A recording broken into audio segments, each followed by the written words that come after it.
বাংলাদেশে উগ্র মৌলবাদীদের দ্বারা ধর্মীয় সংখ্যালঘু বাঙালি, বৌদ্ধ, খ্রিস্টান ও জৈনদের উপর চলমান বর্বরতার প্রতিবাদে ত্রিপুরার আমরা বাঙালি দল একটি বিক্ষোভ কর্মসূচির আয়োজন করেছে।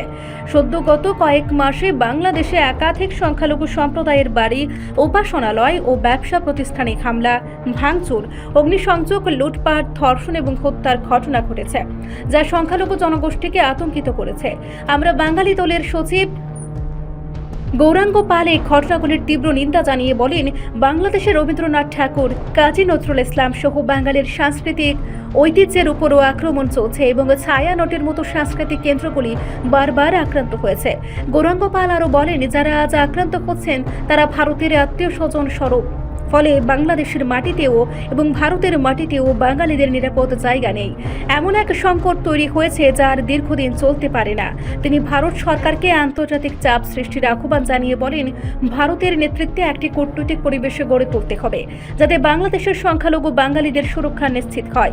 এই দাবি জানাতে আমরা বাঙালি দল ত্রিপুরায় একটি বিক্ষোভ মিছিল ও সমাবেশের আয়োজন করেছে, যেখানে সব রাজনৈতিক দলকে একজোট হয়ে সারা বিশ্বব্যাপী প্রচার জোরদার করার আহ্বান জানানো হয়েছে। সংখ্যালঘু বাঙালি সম্প্রদায়ের সুরক্ষা ও ন্যায় বিচারের দাবি জানিয়ে আমরা বাঙালি দল আন্তর্জাতিক পর্যায়ে এই বিষয়টি তুলে ধরার জন্য পদক্ষেপ নেওয়ার পাশাপাশি ভারতের সব রাজনৈতিক দলকে ঐক্যমতের ভিত্তিতে কাজ করার আহ্বান জানিয়েছেন।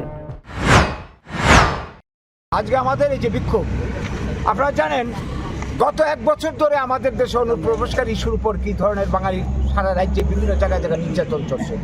একই পরিস্থিতি আমাদের পাশের রাষ্ট্র বাংলাদেশ গত 2024-এর 5ই আগস্ট হাসিনা সরকারের পতনের পর থেকে আজ অবধি সংখ্যালঘু বাঙালি থেকে শুরু করে, হিন্দু বাঙালি থেকে শুরু করে আরও যারা ধর্মীয় সংখ্যালঘু যারা রয়েছে তাদের উপর কী ধরনের নির্যাতন, প্রতিদিন প্রতি মুহূর্তে টর্চার হচ্ছে, মন্দির মানে গির্জা ভেঙে দেওয়া হচ্ছে, নারী ধর্ষণ হচ্ছে, দোকানপাট ভাঙচুর করা হচ্ছে, এইভাবে জীবন্ত পুড়িয়ে মারা হচ্ছে, ঘটনাগুলি ঘটে চলেছে।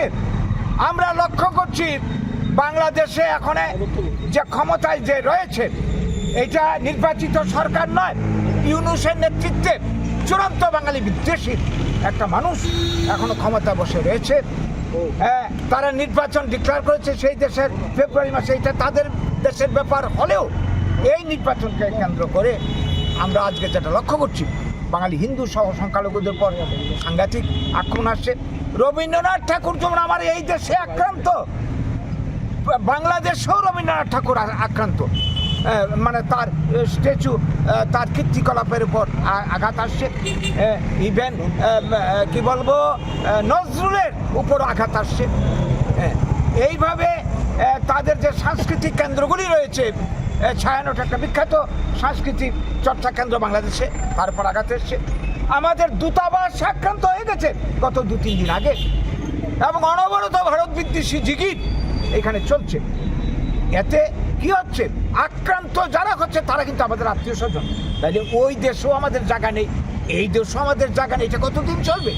এই অবস্থার হাত থেকে আজকে বাংলাদেশের হিন্দু বাঙালিদেরকে বা অন্য যারা সংখ্যালঘু রক্ষা করার জন্য ভারতের একটা দায় রয়েছে, দায়িত্ব রয়েছে। বাংলাদেশ সৃষ্টি হয়েছে ভারতের কল্যাণে, আজকে ভারত বিরোধী জিকির চলছে এবং হিন্দুরা বা অন্যরা নির্যাতিত হচ্ছে। এর জন্য ভারত চুপ করে বসে থাকতে পারে না।